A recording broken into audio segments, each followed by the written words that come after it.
Friends, जलको study channel पर आपका हार्दिक स्वागत है। आज हम पढ़ेंगे राजस्थान का भौतिक विभाजन। और भौतिक विभाजन हरिमोहन सक्सेना के अनुसार राजस्थान को 4 भागों में बांटा, मरुस्थलीय प्रदेश के रूप में। दूसरा पढ़ेंगे अरावली पर्वतीय प्रदेश के रूप में। तीसरा हम पढ़ेंगे पूर्वी मैदानी प्रदेश के रूप में। और चौथा पढ़ेंगे दक्षिणी पूर्वी पठारी प्रदेश। और ऐसे पढ़ोगे तो जरूर याद होगा। हम शॉर्ट नोट्स के द्वारा पढ़ने वाले हैं। शॉर्ट नोट्स हैं ये वीडियो के अंदर।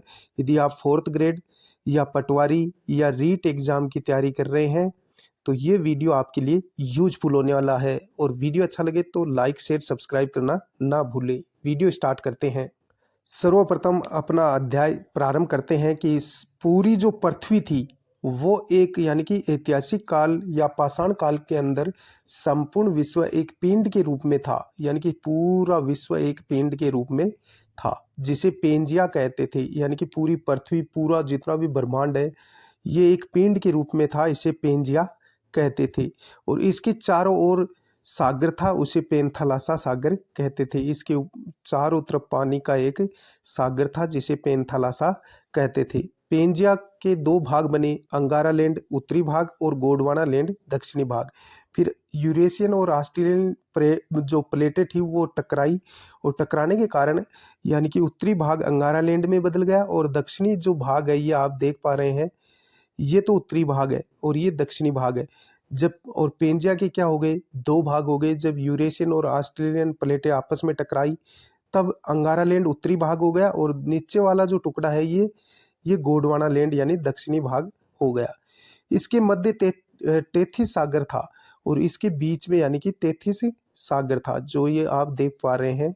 इसके बीच में क्या था, तेथिस सागर था। इस प्रकार पेंजिया 2 भागों में टूटा, अंगारा लैंड और गोंडवाना लैंड के रूप में। अंगारा लैंड उत्तरी भाग, गोंडवाना लैंड दक्षिणी भाग। बीच का जो भाग था वो यानी कि तेथिस सागर के रूप में था।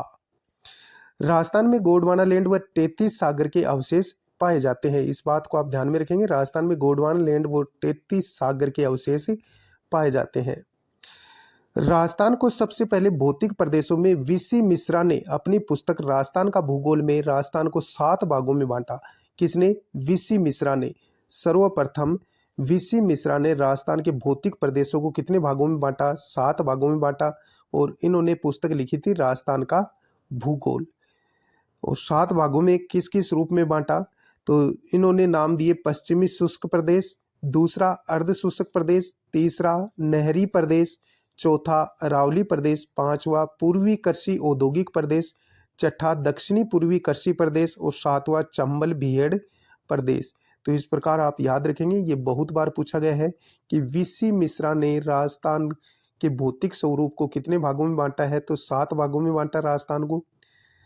और भौतिक स्वरूपों में इन्होंने 7 भाग कौन कौन से बताए? पश्चिमी शुष्क प्रदेश, अर्ध शुष्क प्रदेश, नहरी प्रदेश, अरावली प्रदेश, पूर्वी कृषि औद्योगिक प्रदेश, दक्षिणी पूर्वी कृषि प्रदेश और चंबल बीहड़ प्रदेश। इस प्रकार 7 भागों में बांटा। फिर हरिमोहन सक्सेना ने अपनी पुस्तक राजस्थान का भूगोल में राजस्थान को 4 प्रदेशों में बांटा। और ये आपको याद रखने हैं, 4 भागों में बांटा हरिमोहन सक्सेना ने। हरिमोहन सक्सेना की बुक आती है ऑथेंटिक। तो हरिमोहन सक्सेना ने राजस्थान का भूगोल लिखा और उसको राजस्थान को इन्होंने 4 प्रदेशों में बांटा। पहला पश्चिमी मरुस्थलीय प्रदेश, दूसरा अरावली पर्वतीय प्रदेश, तीसरा पूर्वी मैदानी प्रदेश और चौथा दक्षिणी पूर्वी पठारी प्रदेश के रूप में। यहाँ आप चित्र में भी देखेंगे। सर्वप्रथम बात करें तो पश्चिमी मरुस्थलीय प्रदेश जो थार का मरुस्थल कहलाता है, ये थार मरुस्थल है। और दूसरा अरावली प्रदेश, तीसरा है पूर्वी मैदानी प्रदेश, चौथा है दक्षिणी पूर्वी पठारी प्रदेश। अब इसके अंदर बता दूं कि जो पश्चिमी मरुस्थलीय प्रदेश है ये, और साथ में पूर्वी मैदानी जो प्रदेश है ये तो है तेथिस सागर के भाग। किसके भाग हैं? तेथिस सागर के भाग है। और अरावली पर्वतीय प्रदेश और दक्षिणी पूर्वी जो प्रदेश हैं ये गोंडवाना लैंड के भाग हैं। किसके? गोंडवाना लैंड के भाग हैं। बहुत बार क्वेश्चन पूछा गया है कि पश्चिमी मरुस्थलीय प्रदेश और पूर्वी मैदानी प्रदेश किसके भाग हैं? तो तेथिस सागर के भाग हैं। और अरावली पर्वतीय प्रदेश और दक्षिणी पूर्वी पठारी प्रदेश किसके भाग हैं? गोंडवाना लैंड के भाग हैं। यानी पठारी प्रदेश तो गोंडवाना लैंड के भाग हैं और मैदानी प्रदेश हैं वो तेथिस सागर के भाग हैं। अब यहाँ देखो, यानी कि एक तरफ है मरुस्थलीय प्रदेश, फिर अरावली पर्वतीय प्रदेश, फिर पूर्वी मैदानी प्रदेश और दक्षिणी पूर्वी पठारी प्रदेश। इस प्रकार 4 भागों में बांटा हरिमोहन सक्सेना ने राजस्थान के भौतिक स्वरूप को। बनने का क्रम और समय, सर्वप्रथम यानी कि कौन सा पठारी प्रदेश बना था, पहले कौन सा प्रदेश बना था, तो सबसे पहले अरावली पर्वतीय प्रदेश बना था। फिर बना था दक्षिणी पूर्वी पठारी प्रदेश दूसरे नंबर पर। फिर तीसरे नंबर पर बना था पूर्वी मैदानी प्रदेश और अंतिम नंबर पर बना था मरुस्थलीय प्रदेश, यानी चौथे स्थान पर अपन रखेंगे मरुस्थलीय प्रदेश को, जो कि सबसे अंत में बना था। सर्वप्रथम अरावली पर्वतीय प्रदेश बना, फिर उसके बाद में बना था दक्षिणी पूर्वी पठारी प्रदेश, फिर बना था पूर्वी मैदानी प्रदेश तीसरे नंबर पर, और चौथे नंबर पर यानी कि बना था यानी कि मरुस्थलीय प्रदेश। युग की बात करें तो मरुस्थलीय प्रदेश का जो युग है ये जो बना था, ये बना था प्लीस्टोसीन युग में, प्लीस्टोसीन उत्तर युग में। अरावली की उत्पत्ति हुई थी प्री कैम्ब्रियन युग में, और पूर्वी मैदानी प्रदेश की उत्पत्ति हुई थी प्लीस्टोसीन प्रारंभिक युग में, और दक्षिणी पूर्वी पठारी प्रदेश की उत्पत्ति हुई थी क्रेटेशियस युग में। क्रीटेशियस युग में दक्षिणी पूर्वी पठारी प्रदेश की उत्पत्ति हुई थी। अब अपन बात करते हैं क्षेत्रफल की। तो मरुस्थलीय प्रदेश का जो क्षेत्रफल है वो तो है 61.11% और जनसंख्या यहाँ निवास करती है 40%। फिर बात करें कि अरावली पर्वतीय प्रदेश, तो अरावली पर्वतीय प्रदेश का क्षेत्रफल है 9%, जनसंख्या निवास करती है 10%। फिर बात करेंगे पूर्वी मैदानी प्रदेश, पूर्वी मैदानी प्रदेश में 23%, तो यहाँ का क्षेत्रफल है, 39% जनसंख्या निवास करती है। फिर बात करें दक्षिणी पूर्वी पठारी प्रदेश, तो इसका क्षेत्रफल है 6.89% और 11% यहाँ जनसंख्या निवास करती है। ये भी बहुत बार पूछा गया है, फिर से देख लो। मरुस्थलीय प्रदेश का क्षेत्रफल 61.11% है, 40% जनसंख्या निवास करती है। फिर अरावली पर्वतीय प्रदेश का क्षेत्रफल 9% है, जनसंख्या 10% निवास करती है। फिर बात करें कि पूर्वी मैदानी प्रदेश, तो 23% क्षेत्रफल है और 39% जनसंख्या निवास करती है। फिर बात करें दक्षिणी पूर्वी पठारी प्रदेश, क्षेत्रफल 6.89% है और 11% जनसंख्या निवास करती है। भारत के भौतिक प्रदेश का हिस्सा, यानी कि जो मरुस्थलीय प्रदेश हैं और पूर्वी मैदानी प्रदेश हैं, ये उत्तरी भारत का विशाल मैदान के यानी कि विशाल मैदान के प्रदेश के हिस्से हैं। जो मरुस्थलीय प्रदेश है और पूर्वी मैदानी प्रदेश है, ये उत्तरी भारत का जो विशाल मैदान है उसके हिस्से हैं। और जो पठारी प्रदेश है, जैसे अरावली पर्वतीय प्रदेश है और दक्षिणी पूर्वी पठारी प्रदेश है, ये प्रायद्वीपीय पठारी प्रदेश के भाग हैं, यानी कि उसके हिस्से हैं। जो अरावली पर्वतीय प्रदेश है और दक्षिणी पूर्वी पठारी प्रदेश है, ये प्रायद्वीपीय पठारी प्रदेश के भाग हैं या हिस्सा है। तो इस बात को भी आप ध्यान में रखेंगे।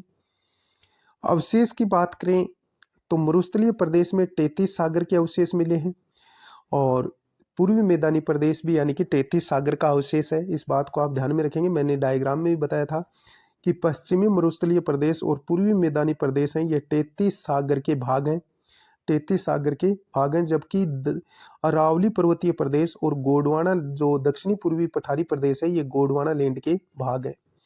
वर्षा की बात करें, मरुस्थलीय प्रदेश में जो वर्षा होती है ये होती है 0 से 40 सेंटीमीटर। अरावली प्रदेश की अपन बात करें तो इसमें वर्षा होती है 40 से 60 सेंटीमीटर। और बात करें कि पूर्वी मैदानी प्रदेश की, तो यहाँ वर्षा होती है 60 से 80 सेंटीमीटर। और दक्षिणी पूर्वी पठारी प्रदेश में वर्षा सर्वाधिक होती है 80 से 120 सेंटीमीटर। तो इस बात को भी आप ध्यान में रखेंगे। अब सर्वप्रथम अपन पढ़ने जा रहे हैं पश्चिमी मरुस्थलीय प्रदेश। पश्चिमी मरुस्थलीय प्रदेश 7000 वर्ष पूर्व प्लीस्टोसीन हिमयुग राजस्थान में वनों की उपस्थिति थी, लेकिन अब थार का मरुस्थल है। यानी कि जब प्लीस्टोसीन हिमयुग था 7000 साल पहले, तब यहाँ वन भी थे और पानी भी था, लेकिन अब थार का मरुस्थल रह गया, केवल रेत के धोरे रह गए हैं। थार मरुस्थल का सर्वाधिक विस्तार भारत में है। यह भारत के पंजाब, हरियाणा, राजस्थान और गुजरात में फैला हुआ है। यानी मुख्यतः 4 जिलों में फैला हुआ है, पंजाब, हरियाणा, राजस्थान और गुजरात में फैला हुआ है। आगे अपन बात करें संपूर्ण थार मरुस्थल का 62% अकेले राजस्थान में है, यानी कि सर्वाधिक जो थार का विस्तार है वो राजस्थान में है, 62%। राजस्थान में मरुस्थलीय जिले कितने हैं? 16 हैं वर्तमान में। 16 जिले कौन कौन से हैं? गंगानगर, हनुमानगढ़, बीकानेर, चूरू, झुंझुनू, सीकर, जैसलमेर, जोधपुर, फलोदी, बाड़मेर, बालोतरा, ब्यावर, पाली, नागौर, डीडवाना कुचामन और जालोर। ये 16 जिले हैं, आप इसको याद रखेंगे, जो मरुस्थलीय प्रदेश के जिले हैं। कितने? 16 जिले आप याद रखेंगे। अरावली के पश्चिम में स्थित जिले 17 हैं। अरावली के पश्चिम में स्थित जिले कितने हैं? 17 हैं।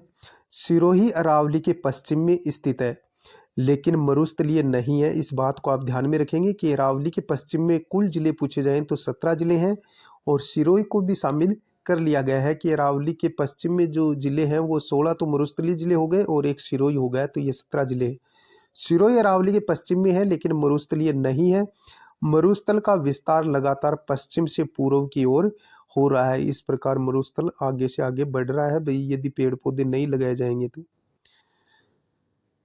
राजस्थान में 61.11% लगभग 2/3 भाग पर रेगिस्तान है, तथा राजस्थान के 1,75,000 वर्ग किलोमीटर में मरुस्थल फैला हुआ है। पश्चिमी मरुस्थलीय प्रदेश का सामान्य ढाल उत्तर पूर्व से दक्षिण पश्चिम है। ये बहुत बार पूछा गया है। पश्चिमी मरुस्थलीय प्रदेश का सामान्य ढाल किस प्रकार का है? तो उत्तर पूर्व से यानी उत्तर पूर्व से किस प्रकार है? दक्षिण पश्चिम की तरफ है, ऐसे है। उत्तर पूर्व से दक्षिण पश्चिम की ओर है। उत्तरी पूर्वी क्षेत्र की समुद्र तल से औसत ऊंचाई लगभग 300 मीटर है, तथा दक्षिणी भाग की ऊंचाई 150 मीटर है। अतः थार के मरुस्थल का दक्षिण भाग समुद्र तल से सबसे कम ऊंचाई पर है, यानी कि थार का जो दक्षिणतम भाग है यह समुद्र तल से सबसे कम ऊंचाई पर है। उत्तरी पूर्वी क्षेत्र की समुद्र तल से औसत ऊंचाई कितनी है? 300 मीटर। वहीं दक्षिणी भाग की ऊंचाई 150 मीटर है। अतः थार के मरुस्थल का दक्षिण भाग समुद्र तल से सबसे कम ऊंचाई पर स्थित है। पिछले 1 दशक में सर्वाधिक उल्कापिंड थार के मरुस्थल में गिरे थे। ये उल्कापिंड है, थार के मरुस्थल में सर्वाधिक उल्कापिंड गिरे थे। थार का मरुस्थल विश्व का सबसे घना, सर्वाधिक आबादी वाला, सर्वाधिक जैव विविधता वाला मरुस्थल है। यह ग्रेट पेलियो आर्कटिक अफ्रीका मरुस्थल का पूर्वी भाग है। जो थार का मरुस्थल है यह ग्रेट पेलियो आर्कटिक अफ्रीकी मरुस्थल का पूर्वी भाग है। यहाँ अवसादी चट्टानें पाई जाती हैं मरुस्थल में। जो थार मरुस्थल है यहाँ अवसादी चट्टानें पाई जाती हैं, जिसमें कोयला व पेट्रोलियम पाया जाता है। पश्चिमी मरुस्थलीय प्रदेश राजस्थान का सर्वाधिक दैनिक तापांतर वाला प्रदेश है। डॉक्टर ईश्वरी प्रसाद ने मरुस्थल प्रदेश को रुक्ष क्षेत्र व चीनी यात्री हेनसांग ने इस प्रदेश को गुजरातरा कहा था। इस बात को आप ध्यान में रखेंगे। डॉक्टर ईश्वरी प्रसाद ने मरुस्थलीय प्रदेश को रुक्ष क्षेत्र कहा, वहीं चीनी यात्री हेनसांग ने इस प्रदेश को गुजरातरा कहा था, मरुस्थलीय प्रदेश को। आगे अपन बात करें, रेगिस्तान का आगे बढ़ना मरुस्थल का विस्तार ही मरुस्थलीकरण है, या रेगिस्तान का मार्च कहलाता है। धीरे धीरे ये मरुस्थल आगे बढ़ रहा है पूर्व दिशा की ओर, तो यह मरुस्थलीकरण कहलाता है। इसे रेगिस्तान का मार्च भी कहते हैं। इसलिए नाचना गांव जैसलमेर प्रसिद्ध है। इसके लिए नाचना गांव जैसलमेर प्रसिद्ध है मरुस्थलीकरण के लिए। 50 सेंटीमीटर वर्षा रेखा 50 सेंटीमीटर वर्षा रेखा राजस्थान को 2 समान भागों में विभाजित करती है। यह वर्षा रेखा मरुस्थलीय प्रदेश की पूर्वी सीमा तथा अरावली की पश्चिमी सीमा का निर्धारण करती है। 50 सेंटीमीटर जो समवर्षा रेखा है यह राजस्थान को 2 भागों में विभाजित कर देती है, यानी कि यह वर्षा रेखा मरुस्थलीय प्रदेश की पूर्वी सीमा और अरावली की पश्चिमी सीमा का निर्धारण करती है। पश्चिमी मरुस्थलीय प्रदेश को 2 भागों में बांटा गया है, शुष्क और अर्ध शुष्क मरुस्थल में। शुष्क मरुस्थल प्रदेश और अर्ध शुष्क मरुस्थलीय प्रदेश में। अब सर्वप्रथम पढ़ेंगे शुष्क मरुस्थलीय प्रदेश। तो ये है शुष्क मरुस्थलीय प्रदेश और ये है अर्ध शुष्क मरुस्थलीय प्रदेश। तो सर्वप्रथम शुष्क मरुस्थलीय प्रदेश। जिले कौन कौन से आते हैं शुष्क मरुस्थलीय प्रदेश में? बीकानेर, जैसलमेर, फलोदी, बाड़मेर, बालोतरा। ये 5 जिले आते हैं। बीकानेर, जैसलमेर, फलोदी, बाड़मेर और बालोतरा ये शुष्क मरुस्थलीय जिले हैं और यहाँ वर्षा 0 से 25 सेंटीमीटर होती है। सम जैसलमेर वनस्पति रहित न्यूनतम वर्षा वाला स्थान है। इस बात को आप ध्यान में रखेंगे। जो सम तहसील है जैसलमेर की, यहाँ यानी कि बिल्कुल वनस्पति नहीं पाई जाती और न्यूनतम वर्षा होती है यहाँ 0 से 10 सेंटीमीटर के मध्य। लाठी सीरीज क्षेत्र। लाठी सीरीज जैसलमेर में पोखरण से मोहनगढ़ तक 80 किलोमीटर लंबी पृथ्वी के अंदर बहती मीठे पानी की जलधारा है जिसे लाठी सीरीज कहते हैं। जैसलमेर में पोखरण से मोहनगढ़ तक 80 किलोमीटर लंबी पृथ्वी के अंदर बहती मीठे पानी की जलधारा है जिसे लाठी सीरीज कहते हैं। 2007 में काजरी के वैज्ञानिकों ने खोजी। इसे भूगर्भिक जल पट्टी या लाठी सीरीज कहते हैं। इसमें सेवण, धामण, करड़, स्वादिष्ट घास मिलती है। 2007 में काजरी के जो वैज्ञानिक थे उन्होंने इस भूपट्टी का यानी कि इस लाठी सीरीज के बारे में पता किया। तो ये जैसलमेर के पोखरण से लेकर मोहनगढ़ तक 80 किलोमीटर लंबी पृथ्वी के नीचे अंदर बहती हुई मीठे पानी की जलधारा है और यहाँ जो घास होती है वो सेवण, धामण, करड़, स्वादिष्ट घास होती है। अब चंदन नलकूप। यह है चंदन नलकूप। चंदन नलकूप लाठी सीरीज के पास जैसलमेर में मीठे पानी का नलकूप है। इसे थार का गड्ढा कहते हैं। तो क्वेश्चन पूछा जा सकता है थार का गड्ढा किसे कहते हैं? लाठी सीरीज के पास यानी जैसलमेर में मीठे पानी का नलकूप है, इसे थार का गड्ढा कहते हैं। जुरासिक युग की चट्टानें जैसलमेर, बाड़मेर में मिली है। आकल वुड फॉसिल पार्क इसका उदाहरण है। यानी जुरासिक युग की चट्टानें कहाँ मिली हैं? जैसलमेर और बाड़मेर में मिली हैं और आकल वुड फॉसिल पार्क इसका उदाहरण है जो जैसलमेर में है। आकल आकल नेशनल वुड फोसिल्स पार्क। आकल national would fossils park Jaisalmer में 18 करोड़ वर्ष पूर्व के कास्ट जीवाश्म मौजूद है इसमें यानी कि आकल वुड फोसिल्स पार्क में। बाप फोल्डर बाप फलोदी में परमियन कार्बोनिफेरस काल के हिमानीकृत गोलाश्म के अवशेष मिले हैं। बाप फोल्डर कहाँ है? फलोदी में। यहाँ परमियन कार्बोनिफेरस काल के हिमानीकृत गोलाश्म के अवशेष मिले हैं। बालू का स्तूप मुक्त प्रदेश या रहित क्षेत्र।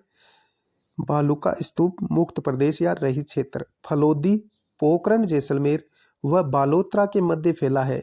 यानी कि बालू का स्तूप मुक्त क्षेत्र कहाँ कहाँ फैला है? फलोदी, पोखरण और बालोतरा के मध्य फैला है।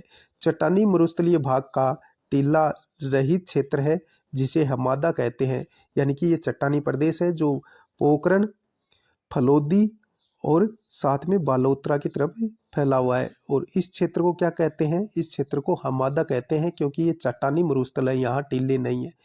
पश्चिमी मरुस्थल का 41.50% भाग है चट्टानी मरुस्थल का। अब बालू का स्तूप युक्त क्षेत्र। बालू का स्तूप युक्त क्षेत्र, ये बालू का स्तूप युक्त क्षेत्र है जहाँ रेत के टीले हैं। पश्चिमी मरुस्थल का 58.50% भाग है। सर्वाधिक बालू का स्तूप कहाँ पाए जाते हैं? जैसलमेर में पाए जाते हैं। अब दूसरा पढ़ेंगे अर्ध शुष्क मरुस्थलीय प्रदेश, राजस्थान, बांगर प्रदेश। जिले कौन कौन से आते हैं? गंगानगर, हनुमानगढ़, चूरू, झुंझुनू, सीकर, डीडवाना, कुचामन, नागौर, जोधपुर, पाली और जालौर। ये जो क्षेत्र है ये आता है अर्ध शुष्क में। कौन कौन से जिले आते हैं? गंगानगर, हनुमानगढ़, चूरू, झुंझुनू, सीकर, डीडवाना, कुचामन, नागौर, जोधपुर, पाली और जालौर। यहाँ वर्षा 25 से 50 सेंटीमीटर होती है। घग्गर का मैदान। घग्गर का मैदान घग्गर का मैदान किन किन जिलों में है? गंगानगर और हनुमानगढ़ जिलों में। घग्गर नदी द्वारा लाई गई उपजाऊ मिट्टी से बना घग्गर का मैदान है। यह जो घग्गर नदी है जिसे सरस्वती नदी कहते हैं। इसके द्वारा जो मिट्टी लाई गई पानी के साथ बहाकर, जो ये उपजाऊ क्षेत्र है, तो घग्गर का मैदान गंगानगर और हनुमानगढ़ में है। घग्गर के पाट को हनुमानगढ़ में नाली कहते हैं, इस बात को आप ध्यान में रखेंगे। शेखावाटी क्षेत्र, जहाँ चूने की परतें हैं, इस प्रकार की परतें पाई जाती हैं चूने की। शेखावाटी क्षेत्र, शेखावाटी क्षेत्र में जिले कौन कौन से आएंगे? चूरू, सीकर, झुंझुनू। चूरू, सीकर, झुंझुनू।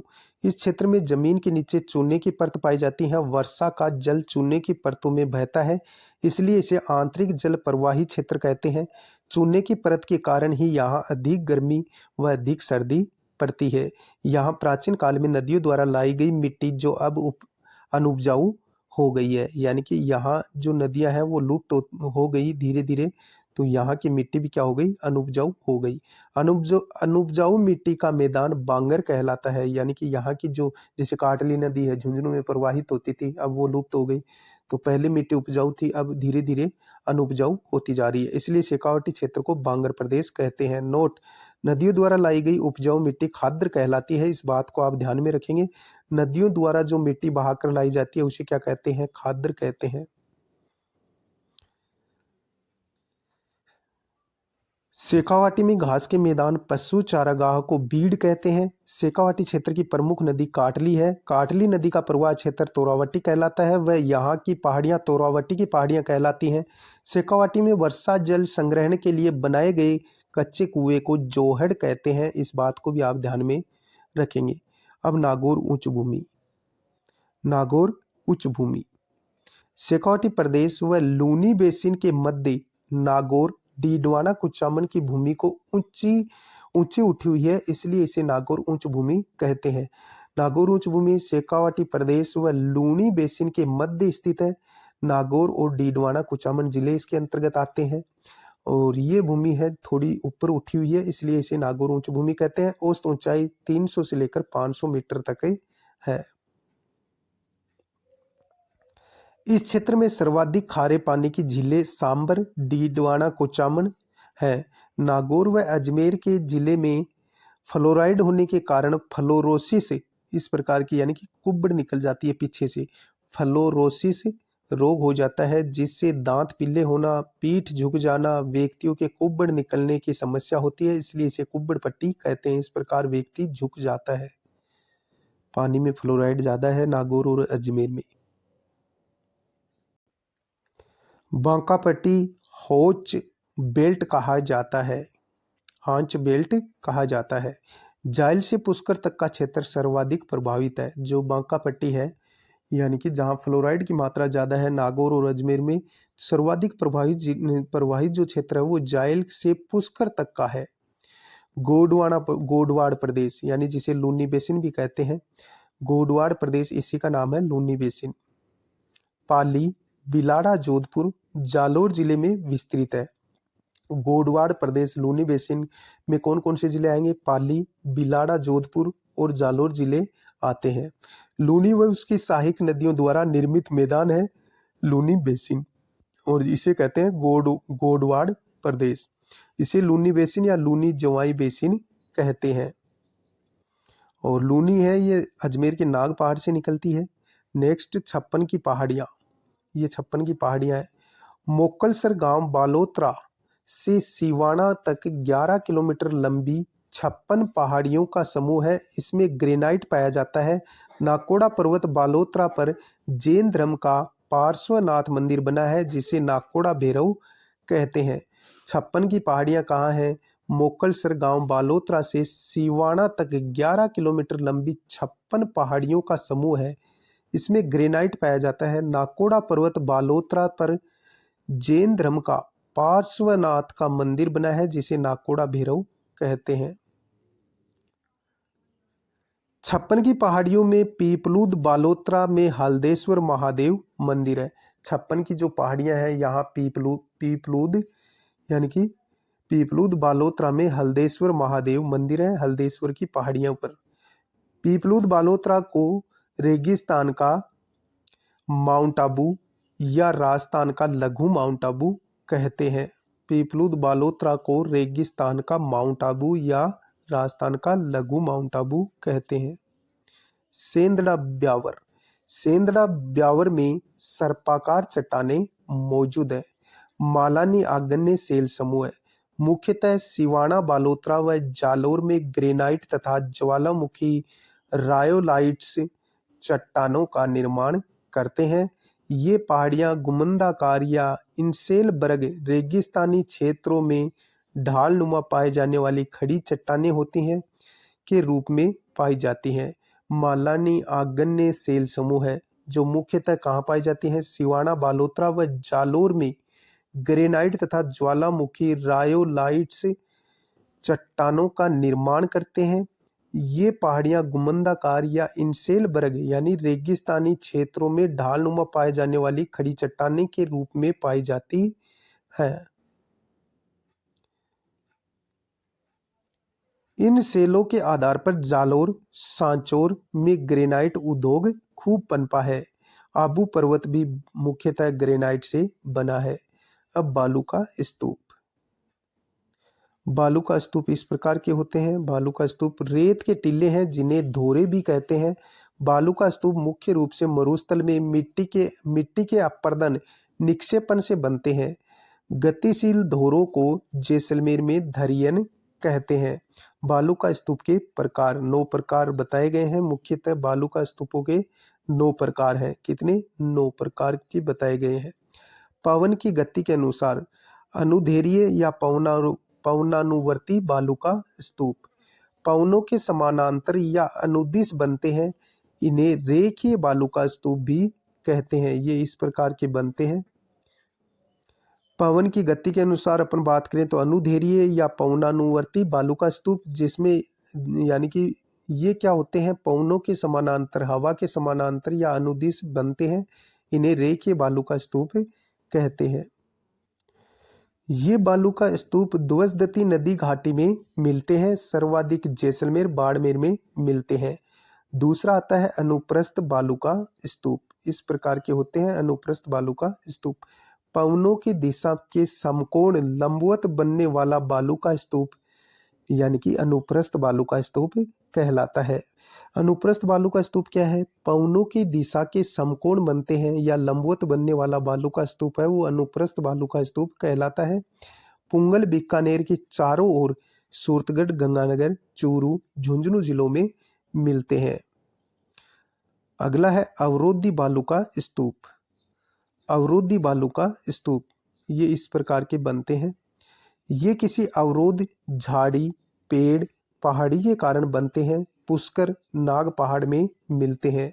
अवरोधी बालू का स्तूप कैसे बनते हैं? ये किसी अवरोध यानी झाड़ी, पेड़ या पहाड़ी के कारण बनते हैं। पुष्कर और नाग पहाड़ में ऐसे मिलेंगे आपको। अवरोधी बालू का स्तूप कहाँ मिलते हैं? पुष्कर और नाग पहाड़ में मिलते हैं। अगला आता है बरखान और इसे कहते हैं अर्धचंद्राकार बालू का स्तूप। सर्वाधिक गतिशील है, इसलिए मरुस्थलीकरण के लिए सर्वाधिक उत्तरदायी बालू का स्तूप है। कौन सा? बरखान। इसे अर्धचंद्राकार बालू का स्तूप भी कहते हैं। ये आधा चांद की तरह होता है। इनका पवनानुमुखी ढाल मंद व पवन विमुखी ढाल तीव्र होता है। भालेरी, चूरू, सीकर, लूणकरणसर, बीकानेर, ओसिया, जोधपुर, डीडवाना, कुचामन में ऐसे बालू का स्तूप पाए जाते हैं।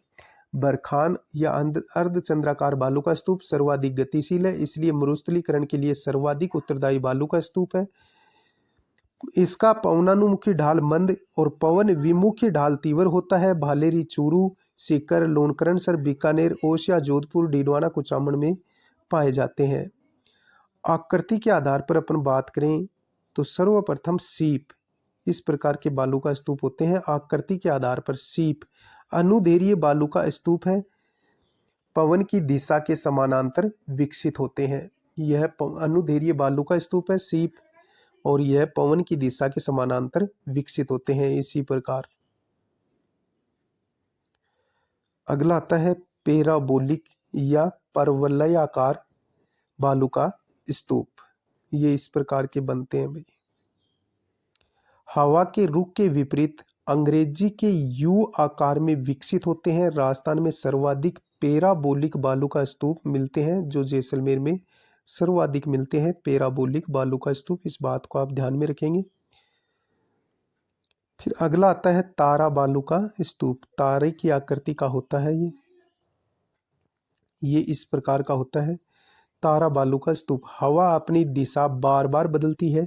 मोहनगढ़, पोखरण, जैसलमेर व सूरतगढ़ गंगानगर में मिलते हैं। तारा बालू का स्तूप कैसे बनते हैं? हवा क्या करेगी, अपनी दिशा बदलती रहती है, तो कभी मिट्टी इधर आएगी, कभी इधर जाएगी, कभी इधर जाएगी, कभी इधर जाएगी।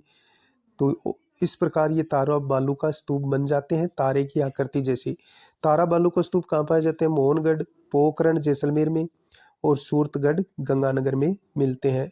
सबर काफिज, सबर काफिज बालू का स्तूप मरुस्थल में छोटी झाड़ियों के पास बनते हैं। सबर काफिज जो बालू का स्तूप है, ये मरुस्थल में छोटी झाड़ियों के पास बनते हैं।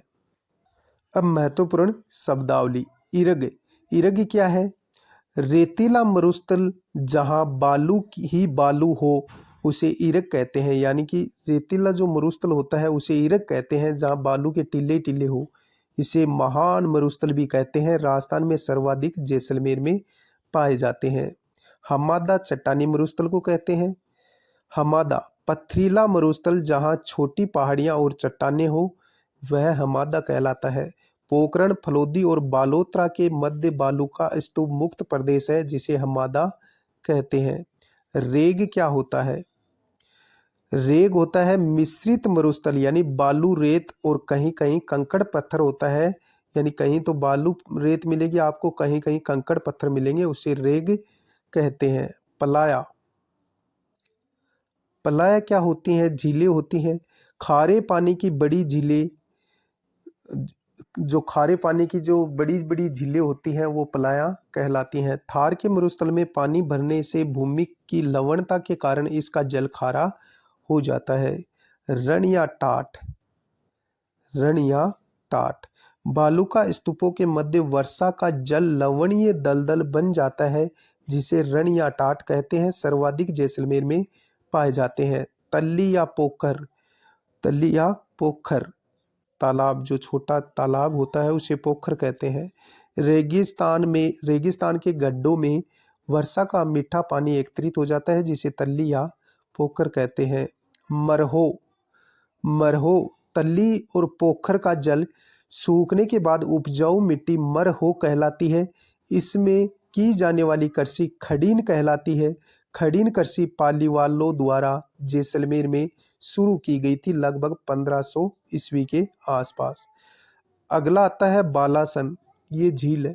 बालासन पर्वतों चट्टानों के मध्य जल इकट्ठा होने से बनी जो झीलें हैं उसे बालासन कहते हैं। रोही मैदान मरुस्थल में उपजाऊ भूमि को रोही मैदान कहते हैं। भूबलिया सभी जानते हैं, वायु के भंवर को या चक्रवात को क्या कहते हैं? भूमलिया कहते हैं। इस प्रकार मिट्टी उड़ती है, चारों तरफ मिट्टी घूमती घूमती ऊपर जाती है, तो इसे भूमलिया कहते हैं। आगे पढ़ेंगे थली। थली क्या है? बीकानेर, गंगानगर, चूरू का ऊंचा भाग जो लूनी नदी के ऊपर में है उसे थली कहते हैं। यानी कि जो बीकानेर, गंगानगर, चूरू का ऊंचा भाग जो लूनी नदी के ऊपर है, यहाँ से लूनी नदी बहती है अजमेर के नाग पहाड़ से, इसके जो ऊपर का भाग है यह थली कहलाता है। तली क्या है? मरुस्थल के दक्षिण पश्चिम में स्थित नीचे भाग को तली कहते हैं। इसके नीचे का जो भाग है इसे क्या कहते हैं? तली। पीवड़ा राष्ट्रीय मरु उद्यान जैसलमेर में पाया जाने वाला जहरीला सांप डंक ना मारकर सोए हुए व्यक्ति के श्वास के साथ जहर देकर मारता है। ये पीवड़ा सांप जैसलमेर में पाया जाता है, राष्ट्रीय मरु उद्यान में। आगे पढ़ेंगे ढांड। ढांड क्या होता है? बालू का स्तूप में वायु की रगड़ से बने जो गर्त होते हैं उसे ढांड कहते हैं। अब पढ़ेंगे अरावली पर्वतीय प्रदेश। अरावली पर्वतीय प्रदेश दूसरा अपना आता है अरावली पर्वतीय प्रदेश। अरावली पर्वतीय प्रदेश पालनपुर गुजरात से रायसीना की पहाड़ी दिल्ली तक कुल 692 किलोमीटर लंबी है अरावली पर्वत श्रृंखला। यानी यहाँ से लेकर गुजरात के पालनपुर, खेड़ब्रह्म गुजरात के पालनपुर से लेकर यहाँ दिल्ली के रायसीन तक ये 692 किलोमीटर है। और राजस्थान में इसका जो विस्तार है वो 550 किलोमीटर है। राजस्थान में विस्तार। खेड़-ब्रह्म गुजरात से खेतड़ी झुंझुनू तक कुल 550 किलोमीटर लंबी है अरावली। अरावली का 80% भाग राजस्थान में है। अरावली की औसत ऊंचाई 930 मीटर है। अरावली राजस्थान को दो भागों में बांटती है, पूर्वी राजस्थान और पश्चिमी राजस्थान में विभक्त करती है। अरावली का मुख्य विस्तार 16 जिलों में पाया जाता है। 16 जिले कौन कौन से हैं? उदयपुर, सिरोही, राजसमंद, अजमेर, ब्यावर, पाली, चित्तौड़गढ़, भीलवाड़ा, डूंगरपुर, डीडवाना, कुचामन, सीकर, झुंझुनू, जयपुर, कोटपूतली, बहरोड और अलवर, खेरथल, तिजारा। इस प्रकार 16 जिलों में इसका विस्तार है। अरावली का मुख्यतः 16 जिलों में विस्तार है। कौन कौन से हैं? उदयपुर, सिरोही, राजसमंद, अजमेर, ब्यावर, पाली, चित्तौड़गढ़, भीलवाड़ा, डूंगरपुर, डीडवाना, कुचामन, सीकर, झुंझुनू, जयपुर, कोटपूतली, बहरोड, अलवर, खेरथल, तिजारा में है। राजस्थान में अरावली की दिशा दक्षिण पश्चिम से उत्तर पूर्व की ओर है, यानी दक्षिण पश्चिम से इधर से उधर की ओर है, तो इधर ये दक्षिण है, दक्षिण पश्चिम से उत्तर पूर्व की ओर है, लेकिन इसकी चौड़ाई उत्तर पूर्व से दक्षिण पश्चिम में बढ़ती है। इधर ज़्यादा चौड़ाई है तो उधर कम चौड़ाई है। अरावली का सर्वाधिक विस्तार उदयपुर में है। अरावली का न्यूनतम विस्तार पूछा जाए तो अजमेर में है। अरावली का सबसे ऊंचा पॉइंट गुरु शिखर सिरोही में व निम्नतम पॉइंट पुष्कर घाटी अजमेर में है। पुष्कर घाटी अजमेर में है, यानी कि अरावली का सर्वाधिक विस्तार पूछा जाए तो उदयपुर में है। अरावली का न्यूनतम विस्तार अजमेर में है। अरावली का सबसे ऊंचा पॉइंट गुरु शिखर सिरोही में है व निम्नतम पॉइंट पुष्कर घाटी अजमेर में है। अरावली का मध्य भाग अजमेर का भाग कहलाता है। अरावली की सर्वाधिक ऊंचाई सिरोही में व न्यूनतम ऊंचाई जयपुर में है। अरावली में सर्वाधिक वर्षा दक्षिणी भाग में होती है। अरावली के उपनाम। विष्णु पुराण में परिपत्र। अरावली के उपनाम क्या क्या है? विष्णु पुराण में तो इसे परिपत्र कहते हैं। भौगोलिक भाषा में इसे मेरू कहते हैं। उदयपुर में इसे आडावटा कहते हैं। बूंदी में अरावली को आडावली कहते हैं। देखो अरावली के उपनाम क्या क्या है। अरावली में सर्वाधिक वर्षा दक्षिणी भाग में होती है। अरावली के उपनाम हमने देखे। विष्णु पुराण में तो इसे परिपत्र कहते हैं। भौगोलिक भाषा में इसे मरु कहते हैं, मेरू। और उदयपुर में इसे आडावटा कहते हैं। भौगोलिक भाषा में मेरू, उदयपुर में इसे आडावटा कहते हैं, बूंदी में आडावली कहते हैं। भारत का अपलेशियन। अरावली की तुलना अमेरिका के अपलेशियन पर्वत से की गई है, इसलिए इसे भारत का अपलेशियन कहा जाता है। अब उत्पत्ति की बात करें। अरावली की उत्पत्ति। अरावली की उत्पत्ति प्री कैम्ब्रियन युग में हुई थी। अरावली का निर्माण तब हुआ जब भारतीय प्लेट और यूरेशियन प्लेट समुद्र से अलग हो गई थी, तब यानी कि अरावली की उत्पत्ति हुई। राजस्थान की प्री कैम्ब्रियन चट्टानों का वर्णन ए एम हेरोन को आप याद रखेंगे। A M Heron, Alexander Macmillan Heron ने किया था। राजस्थान की प्री कैम्ब्रियन चट्टानों का वर्णन किसने किया? ए एम हेरोन ने किया है। अरावली विश्व की प्राचीनतम वलित व अपशिष्ट पर्वतमाला है। अरावली मोड़दार पर्वतमाला है।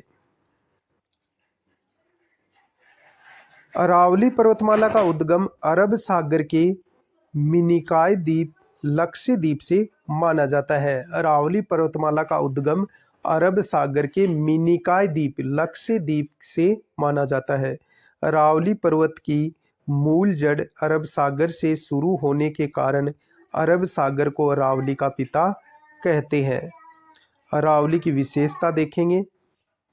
अरावली की विशेषता, इसका दक्षिणी भाग ग्रेनाइट चट्टानों से बना है। अरावली का जो दक्षिणी भाग है ये ग्रेनाइट चट्टानों से बना है। इसका मरुस्थल के पूर्व में विस्तार, यह मरुस्थल के पूर्व में जो विस्तार बढ़ रहा है उसको रोकती है। सर्वाधिक नदियों का उद्गम होता है अरावली से। सर्वाधिक संघन वनस्पति पाई जाती है। खनिजों की बहुतायत अरावली में पाई जाती है। अरावली में यानी कि एक तो नदियों का उद्गम ज़्यादा है, एक संघन वनस्पति पाई जाती है, एक खनिज बहुतायत में मिलते हैं और ग्रेनाइट चट्टानों से बनी हुई है। यह मरुस्थलीकरण को रोकती है।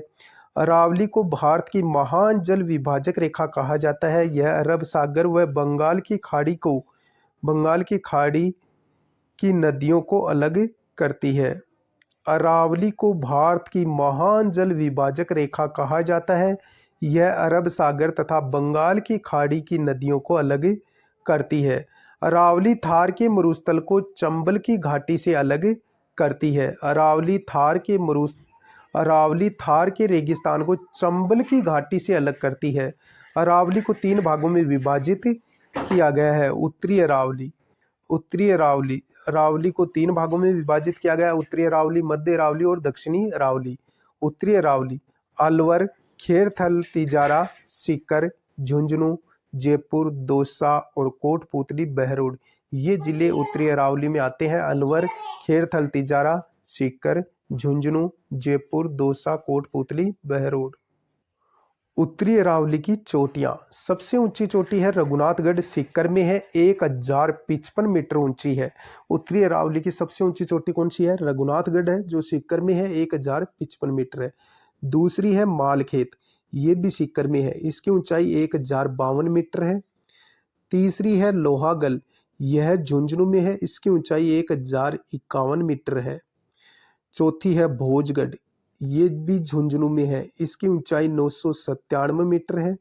पांचवी है खो, ये जयपुर में है, इसकी ऊंचाई 920 मीटर है। फिर खो के बाद आती है भेरांच। भेरांच अलवर में है, इसकी ऊंचाई 792 मीटर है। बाबाई, ये जयपुर में है, इसकी ऊंचाई भी 792 मीटर है। फिर आती है बरवाड़ा, बरवाड़ा जयपुर में है, इसकी ऊंचाई, इस बरवाड़ा चोटी की ऊंचाई 786 मीटर है। फिर बबाई, ये झुंझुनू में है, इस चोटी की ऊंचाई 780 मीटर है। फिर बिलाली, ये कोटपूतली बहरोड में है और इसकी ऊंचाई 775 मीटर है। पहले बिलाली अलवर में थी, अब कोटपूतली बहरोड में है, इसकी ऊंचाई 775 मीटर है। फिर मोहनपुरा, ये जयपुर में है, मोहनपुरा चोटी जयपुर में है, इसकी ऊंचाई 747 मीटर है। फिर बेराट, ये कोटपूतली बहरोड में है, इसकी ऊंचाई 704 मीटर है। फिर सीरावास, ये अलवर में है, इसकी ऊंचाई 651 मीटर है। फिर भानगढ़, बहुत बार पूछी गई है, भानगढ़ ये अलवर में है, इसकी ऊंचाई 649 मीटर है। फिर जयगढ़, ये जयपुर में है, इसकी ऊंचाई 648 मीटर है। अब मध्य अरावली की चोटियां। मध्य अरावली की चोटी, सबसे ऊंची चोटी है टोडगढ़ या गोरमजी, जो कि ब्यावर जिले में है, इसकी ऊंचाई 934 मीटर है। पूछा जाए कि मध्य अरावली की सबसे ऊंची चोटी कौन सी है, तो टोडगढ़ गोरमजी है, जो ब्यावर में है, ऊंचाई 934 मीटर है। उत्तरी अरावली की सर्वाधिक ऊंची चोटी कौन सी है, तो रघुनाथगढ़ है, 1055 इसकी ऊंचाई है, 1055 मीटर, और ये सीकर में है। और मध्य अरावली की चोटी सबसे ऊंची पूछी जाए तो गोरमजी है, जो ब्यावर में है, 934 मीटर ऊंची है। फिर तारागढ़, दूसरी चोटी तारागढ़, ये अजमेर में है, इसकी ऊंचाई 873 मीटर है। तीसरी है नागपाड़, ये अजमेर में है, इसकी ऊंचाई 795 मीटर है। फिर मध्य अरावली के दर्रे। मध्य अरावली के दर्रे, पहाड़ों के मध्य तंग रास्ता ही दर्रा या नाल या घाट कहलाता है। इस प्रकार पहाड़ों के बीच में से जो दर्रा होता है उसे घाट, नाल या दर्रा कहते हैं। बरदर्रा, ब्यावर, बरदर्रा कहाँ है? ब्यावर में। ब्यावर को बर से जोड़ता है, बरदर्रा है, ये ब्यावर में है और ब्यावर को बर से जोड़ता है। पखेरिया दर्रा, ये भी ब्यावर में है, ब्यावर से मसूदा मार्ग को जोड़ता है। बरदर्रा ब्यावर को बर से जोड़ता है। पखेरिया दर्रा, ये भी ब्यावर में है, ब्यावर से मसूदा मार्ग की तरफ मसूदा मार्ग को जोड़ता है। शिवपुरा घाट, ये भी ब्यावर में है। सूरा घाट दर्रा, ये भी ब्यावर में है। गोरम घाट दर्रा राजसमंद में है। और कामली घाट दर्रा, कामली घाट और गोरम घाट दर्रा दोनों कहाँ है? राजसमंद में। उत्तरी मध्यवर्ती अरावली में सर्वाधिक अंतराल विद्यमान है, ये गोरम घाट है भाई। अब दक्षिणी अरावली। दक्षिणी अरावली में कौन कौन से जिले आएंगे? देवगढ़, राजसमंद, उदयपुर और सिरोही। देवगढ़, राजसमंद, उदयपुर और सिरोही, ये दक्षिणी अरावली में आते हैं। उदयपुर, सर्वाधिक क्षेत्र उदयपुर का है। अब देखेंगे दक्षिणी अरावली की सबसे ऊंची चोटियां कौन कौन सी हैं। सबसे ऊंची चोटी, तो सबसे ऊंची चोटी गुरु शिखर है जो सिरोही में है। यह 1722 मीटर ऊंची है। सर्वाधिक ऊंची दक्षिणी अरावली की चोटी कौन सी है? गुरु शिखर सिरोही में है, 1722 मीटर ऊंची है। दूसरी शेर, ये भी सिरोही में है, इसकी ऊंचाई है 1597 मीटर। तीसरी है दिलवाड़ा, ये भी सिरोही में है, इसकी ऊंचाई है 1442 मीटर ऊंची है ये। चौथी है जरगा, ये उदयपुर में है, इसकी ऊंचाई है 1431 मीटर। पांचवी है अचलगढ़, ये सिरोही में है और इसकी ऊंचाई 1380 मीटर है। छठी है कुम्भलगढ़ और ये राजसमंद में है, इसकी ऊंचाई 1224 मीटर है। कुम्भलगढ़ के बाद आती है धोनिया, धोनिया उदयपुर में है और इसकी ऊंचाई 1183 मीटर है।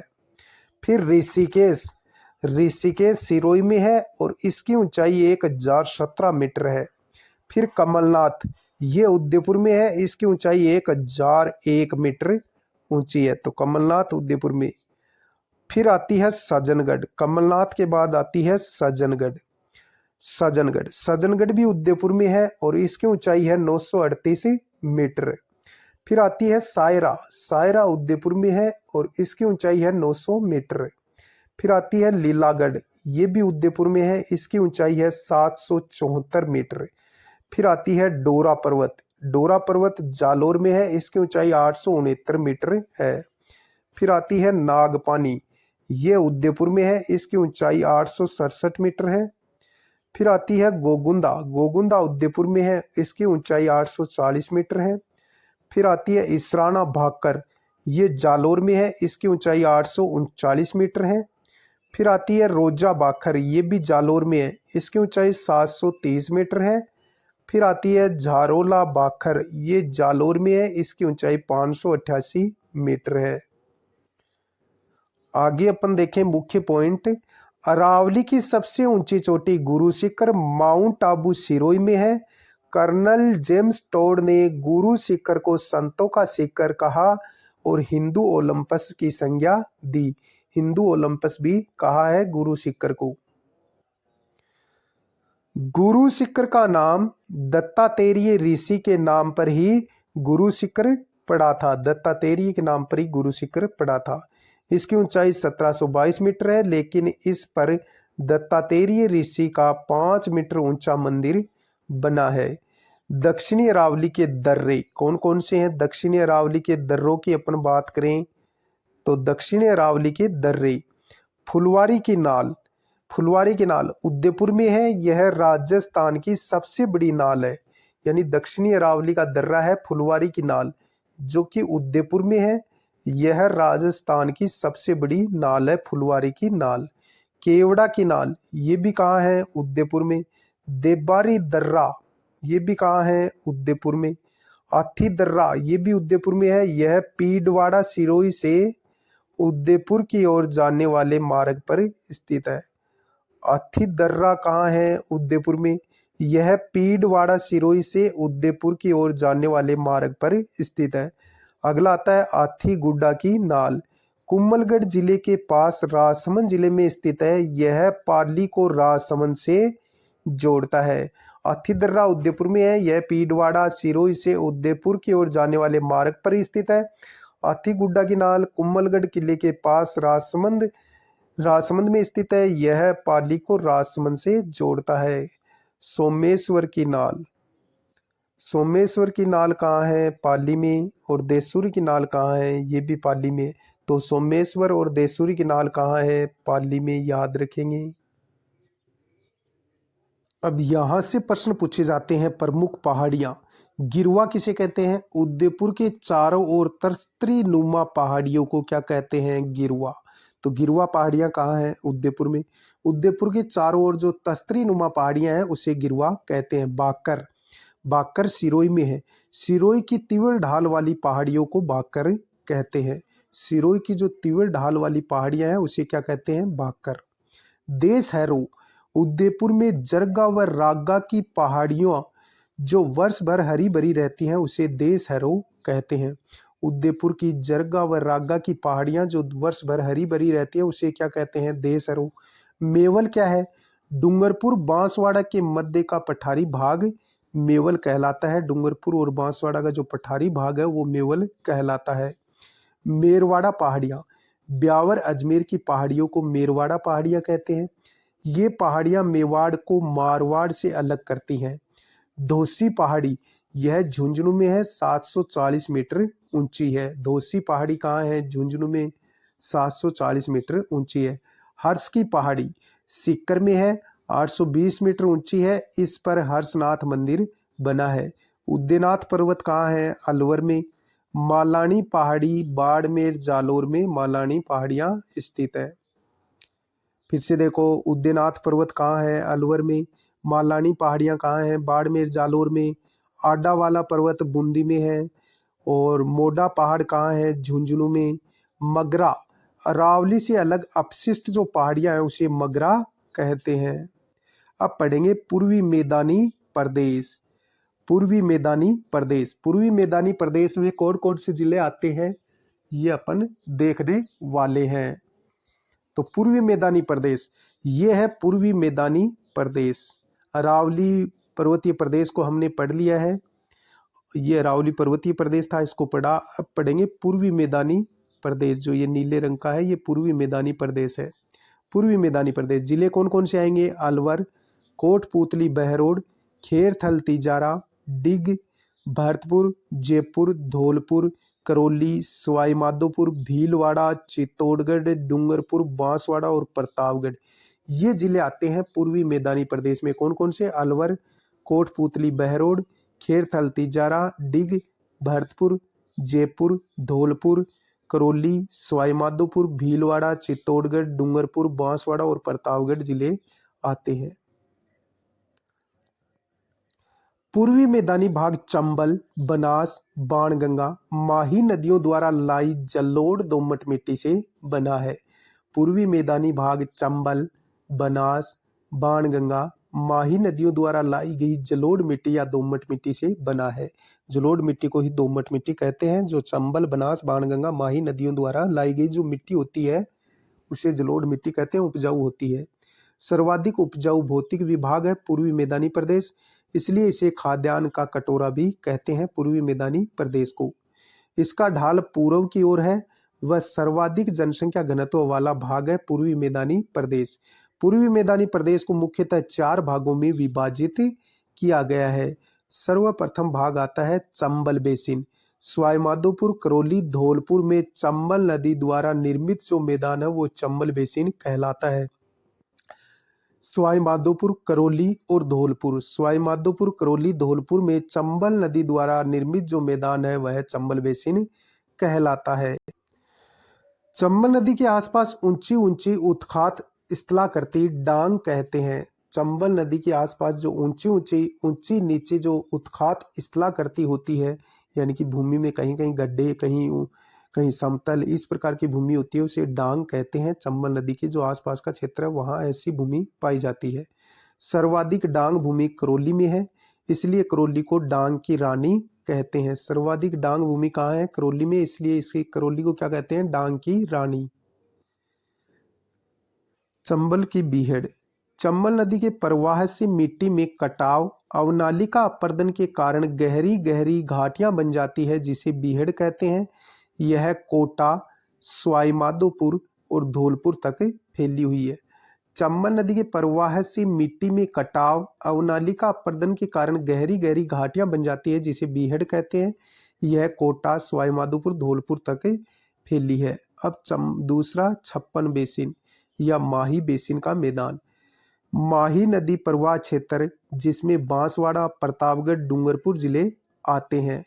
प्रतापगढ़ का प्राचीन नाम कांठल था। प्रतापगढ़ में माही नदी का बहाव क्षेत्र कांठल का मैदान कहलाता है। बांसवाड़ा से प्रतापगढ़ के मध्य 56 गांवों, नदी नालों का समूह है, इसे 56 का मैदान कहते हैं। डूंगरपुर बांसवाड़ा का क्षेत्र बागड़, डूंगरपुर बांसवाड़ा का क्षेत्र बागड़, मेवल और व्याघ्रवाट के नाम से जाना जाता है। अगला आता है बनास बेसिन।